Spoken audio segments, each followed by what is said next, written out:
Fala galera, beleza? Meu nome é William Lima, aqui do canal Plano Original, e hoje eu quero compartilhar um tema que está queimando aqui no meu coração. Eu quero passar para vocês, passar para vocês um pouco daquilo que Deus tem ministrado na minha vida. E algo interessante, que o diabo está o tempo todo tentando nos acusar e nos tirar da mesa. Por isso o tema que eu quero falar hoje é sobre a ceia do Senhor. Então, uma das coisas que o diabo luta o tempo todo é para nos tirar da mesa. Lucas 15, do 1 ao 3, diz assim, todos os publicanos e pecadores estavam se reunindo para ouvi-lo, mas os fariseus e os mestres da lei o criticavam. Este homem recebe pecadores e come com eles. Então Jesus lhe contou esta parábola. O interessante é que os religiosos estavam o tempo todo criticando Jesus, por Jesus estar junto com os pecadores, sentando na mesa com os pecadores. E olha o que diz Zacarias 3:1. Depois disso, ele me mostrou o sumo sacerdote Josué diante do anjo do Senhor, e Satanás à sua direita, para acusá-lo. O diabo o tempo todo tenta acusar a vida dos cristãos. Ele nos acusa por aquilo que nós fizemos, ele nos acusa por aquilo que nós deixamos de fazer, ele nos acusa por nós estarmos fora da igreja, e quando nós entramos, nós nos unimos com o corpo de Cristo, ele nos acusa porque nós não somos perfeitos.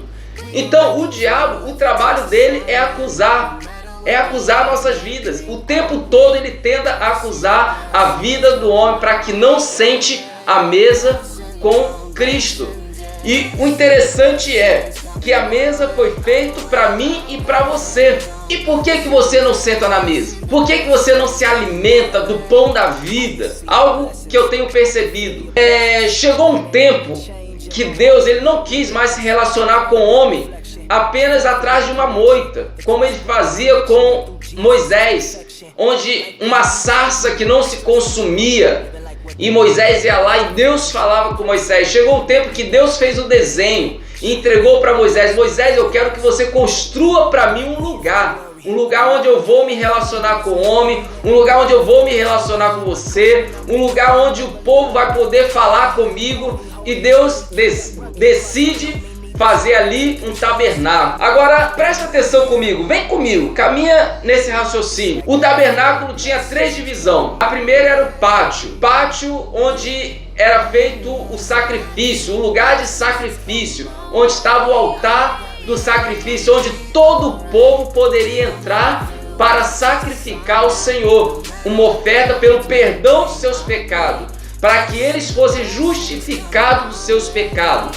O segundo lugar era o lugar santo, o lugar onde apenas o sacerdote poderia entrar. E ali naquele lugar santo estava o pão da presença, os pães da presença, estava o candelabro. Era um lugar onde o sangue que era derramado no altar do sacrifício era carregado e colocado sobre a mesa, junto com o pão da presença. Olha que sugestivo, sangue e pão sobre a mesa, e ali somente o sacerdote poderia comer desse pão. Agora para pensar, o sacerdote era santo, o sacerdote não tinha pecado. Todo homem é pecador. A partir de Adão, todo homem se tornou pecador, porque nós nascemos em pecado. Ele não era santo, mas ele era escolhido para estar na mesa, para oferecer, para trabalhar como sacerdote naquela mesa. E o terceiro lugar que eu quero falar é o lugar do Santo dos Santos. Ali é onde estava a Arca da Aliança, a presença de Deus, o lugar santíssimo, onde o sumo sacerdote poderia entrar. Mas eu vou me atentar à mesa, ao lugar santo, a mesa santa, a ceia dos santos. Ali nesse lugar era o lugar onde o sacerdote era santificado pelo pão. Olha que interessante, Levítico 24, do 8 ao 9, diz assim, esses pães serão colocados regularmente perante o Senhor, cada sábado, em nome dos israelitas, como aliança perpétua.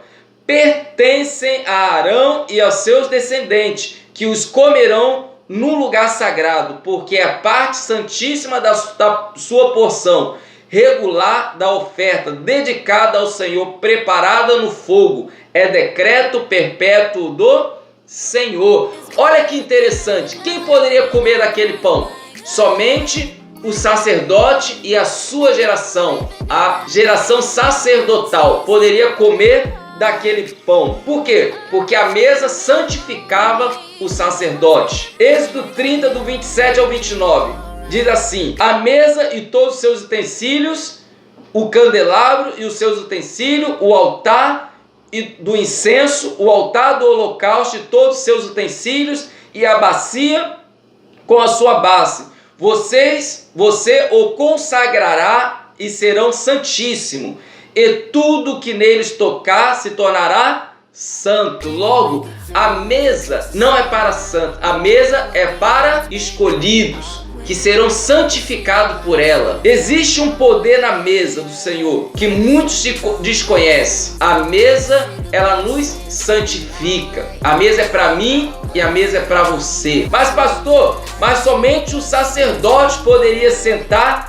naquela mesa. Apocalipse 1, do 5 ao 6 diz assim, e de Jesus Cristo, que é a testemunha fiel, o primogênito dentre os mortos e o soberano dos reis da terra, ele que nos ama e nos libertou dos nossos pecados por meio do... Isso fala do pátio, o lugar onde era oferecido o sacrifício. Por meio do sangue, ele perdoou os nossos pecados e nos constituiu reino e sacerdote para servir o Deus e Pai. Ele não só perdoou o seu pecado, mas ele te constituiu como sacerdote. Olha que interessante. Ele perdoou o seu pecado e logo depois te constituiu para ser um sacerdote. Como sacerdote, você tem direito de comer do pão da presença. E quem é o pão da presença? João 6, do 33 ao 37 diz assim: pois o pão de Deus é aquele que desceu do céu e dá vida ao mundo. Disseram eles: Senhor, dá-nos sempre desse pão.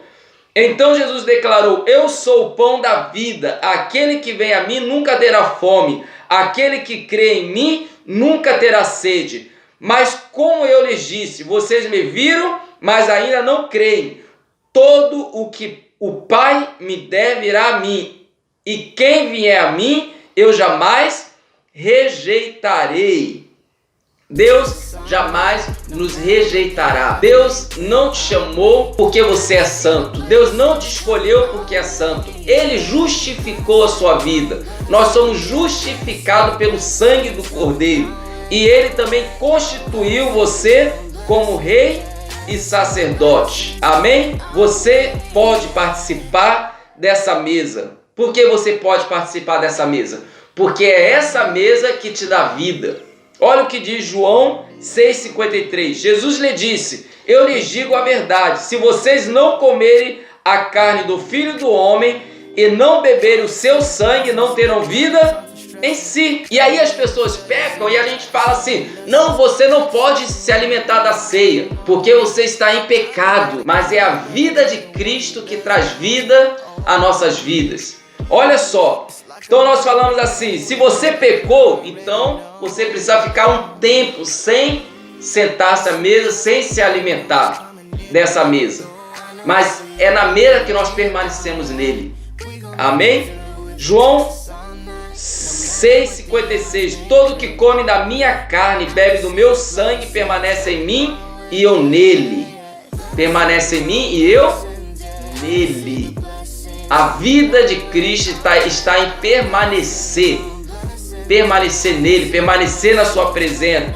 Da mesma forma como o Pai que vive me enviou e eu vivo por causa do Pai, assim aquele que se alimenta de mim viverá por minha causa.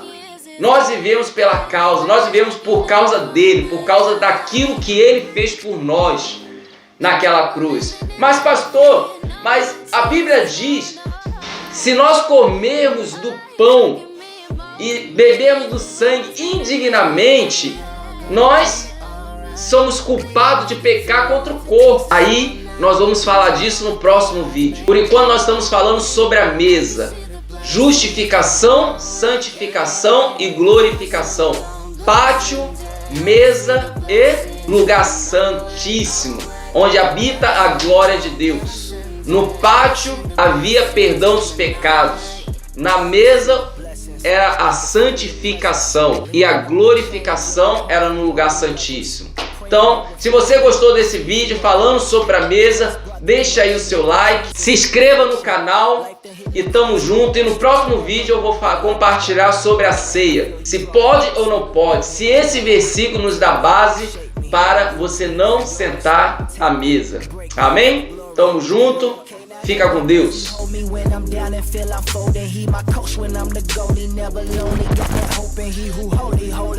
Keep that rugged cross all on me. Need that spirit to control me. Seek that word to come and mold me. Yeah.